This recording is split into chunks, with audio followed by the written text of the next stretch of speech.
नमस्कार दोस्तों, मैं आपका दोस्त जेम कुशवाहा। स्वागत है आपके अपने यूट्यूब चैनल बेसिक शिक्षा वृत्ति शिक्षा में।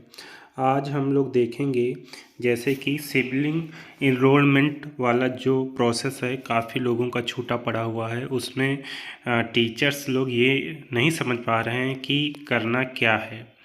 उसमें करना ये है कि जैसे मान लीजिए आपके स्कूल में कोई बच्चा इनरोल्ड है, ठीक है, आपके स्कूल में बच्चा कोई इनरोल्ड है और उनके भाई बहन, ठीक है, जो बच्चा प्रेरणा पोर्टल पे इनरोल्ड है उनके भाई बहन फैमिली आईडी से, फैमिली आईडी का मतलब होता है राशन कार्ड आईडी, जो कि आपने अभी कुछ दिन पहले सर्वे किया हुआ था, जिसमें फैमिली आईडी सर्वे करवाया गया था, जिसका नाम यहाँ पर देख लीजिए, आपने फीड ही किया होगा अगर किया होगा, जिसमें था सर्वेक्षण परिवार प्रारूप। ये देख लीजिए यहाँ पर है। इसमें आपने फीडिंग ज़रूर की होगी, आपने नहीं की होगी तो किसी दूसरे ने की होगी, और आपके स्कूल में की गई होगी, दूसरे भी स्कूल में की गई होगी, हर जगह की गई होगी। तो ये परिवार सर्वेक्षण रजिस्टर के अनुसार होगा क्या, फैमिली आईडी जो आपके आधार से फैमिली आईडी बनी हुई है, आपके मम्मी पापा के आधार से जो फैमिली आईडी बनी हुई है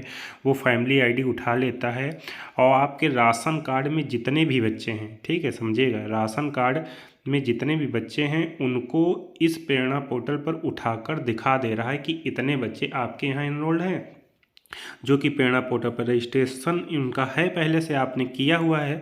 लेकिन कुछ बच्चे ऐसे हैं जो प्रेरणा पोर्टल पर रजिस्ट्रेशन नहीं, तो उनके बारे में आपको बताना, ये कहीं दूसरी जगह पढ़ रहे हैं या नहीं पढ़ रहे हैं। तो इस पर चलते हैं। सबसे पहले हम क्लिक कर लेते हैं, इस पर चलेंगे तो यहाँ पर देख लीजिए, हम जाएंगे पहले वाले ऑप्शन पर। इस वाले ऑप्शन पर जब चलेंगे, इस पर, ठीक है, इस पर क्लिक कर लीजिए आप।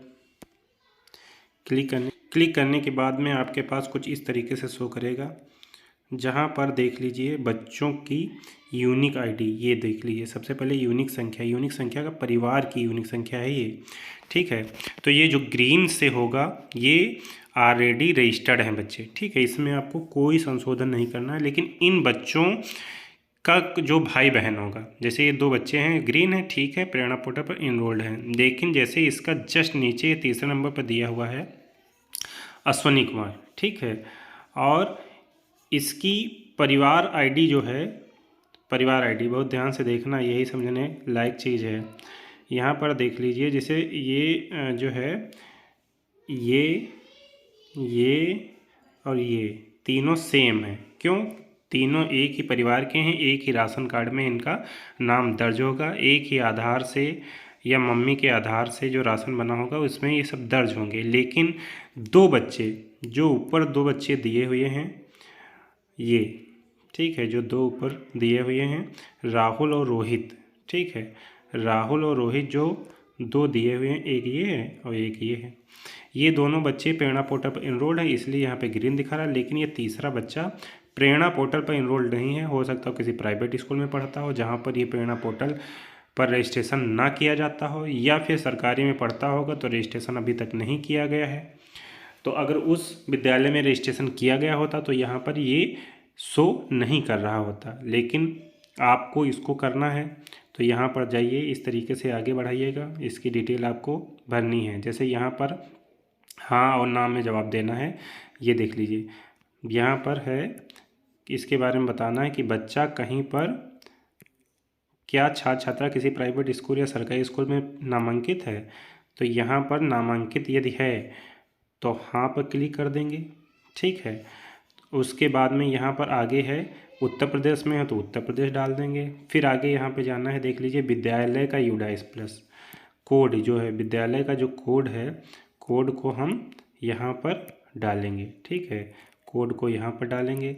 उसके बाद में हम क्या करेंगे, आगे जाएंगे, यहाँ पर देख लीजिए यूनिक या एसआर नंबर, उस विद्यालय से जानकारी करके हम यूनिक एसआर नंबर यहाँ पर डाल देंगे, ठीक है।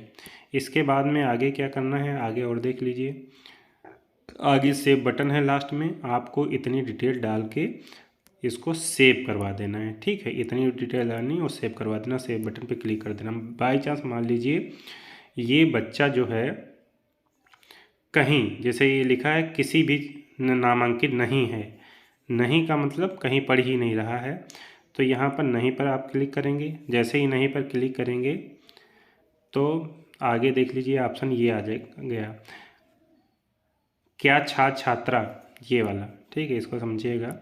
यहाँ पर ऑप्शन आ गया आपके पास में ये, क्या छात्र छात्रा को आप किसी विद्यालय में नामांकन कराया गया है। क्या छात्रों को अब किसी नामांकन करवाया गया है। नहीं, आपके विद्यालय में नहीं पढ़ रहा है, इसका मतलब किसी दूसरे में भी पढ़ रहा होगा, तो नामांकन है या नहीं है। तो यहाँ पर यस करेंगे तो आगे फिर डिटेल डालनी होगी, ठीक है, यू डैश डालना होगा, यहाँ देख लीजिए यूनिक नंबर डालना होगा, ठीक है, सेव करवाना होगा। नहीं पर जैसे ही क्लिक करेंगे कि कहीं पढ़ ही नहीं रहा, कहीं नहीं पढ़ रहा है, तो आपको यहाँ पर केवल नामांकित ना होने के कारण यहाँ पर आपको लिखना होगा लिस्ट से कि बच्चे की आयु 6 वर्ष से कम या अधिक हो गई है, बच्चे की मृत्यु हो गई है, बच्चा परिवार के अन्य जगह रहने लगा है, या बच्चा बहु दिव्यांग है, ठीक है, और सेव करवा देना है। अब इतना काम आपको करना है। क्या देख लीजिए, यहाँ पर आपको कन्फ्यूजन नहीं करना है, यहाँ पर ही आपको कन्फ्यूजन होगा, जो भी होगा कन्फ्यूजन यहीं पर होगा, यहीं पर समझने लायक चीज़ है ये, ठीक है। क्या छात्र छात्रा किसी प्राइवेट या सरकारी स्कूल में पहले से नामांकित है, तो है, तो यहाँ पर हाँ कर देंगे तो वो भर दे, उस तरीके से भर देंगे। यदि नहीं है तो नहीं पर क्लिक करके उस तरीके से यहाँ पर डिटेल आगे भर देंगे। इतना काम आपको करना है, बाकी कुछ भी नहीं है। विदाउट कन्फ्यूजन आप इसको करिए। अगर कोई दिक्कत होती कमेंट करके ज़रूर पूछिए। धन्यवाद।